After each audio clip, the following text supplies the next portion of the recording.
बीड लोकसभेमधून महाविकास आघाडीचे उमेदवार बजरंग सोनावणेंनी महायुतीच्या उमेदवार पंकजा मुंडेंचा पराभव केला आणि विजय मिळवलाय। त्यानंतर माझ्या लेकाला मोठं यश मिळालंय, आता त्यानं जनतेची सेवा करावी असा आशीर्वाद बजरंग सोनावणे यांच्या आईने त्यांना दिले। बजरंग सोनावणे यांच्या पत्नी मुलगी यांनी प्रचारामध्ये गावोगावी भेटी दिल्या आणि तिथल्या मतदारांसोबत संवाद साधला होता।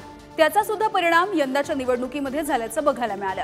आणि या सगळ्या संदर्भात सोनावणे यांच्या कुटुंबियांशी संवाद साधलाय आमचे प्रतिनिधी उदय नागरगोजे यांनी।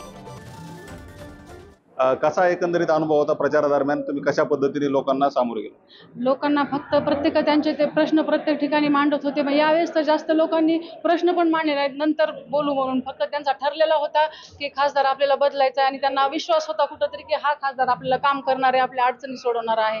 त्यांच्या जनतेचाच विश्वास होता, त्यामुळं एवढं काही अवघड गेलं नाही आपल्याला। म्हणजे त्यांच्या समोर जाताना म्हणजे स्वप्न होतं त्यांचं खूप मोठं, ते स्वप्न पूर्ण झाले। आणि त्यातून त्यांचं स्वप्न म्हणजे फक्त बीड जिल्ह्याचा विकास करणं। आणि नक्कीच मला वाटते की 1-2 वर्षात चित्र बीड जिल्ह्याचं पालटलेलं दिसेल आणि नक्कीच बदल झालेला दिसेल।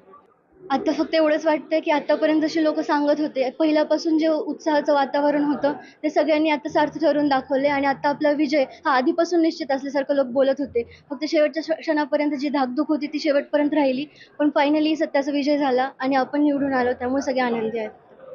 अपेक्षा होती एवढी ती झाली पूर्ण त्याची। काय आशीर्वाद द्याल तुम्ही तुमच्या मुलाला? असंच खासदार व्हा, साऱ्याचं नीट करा। उदय नागरगोजे, पुढारी न्यूज, बीड।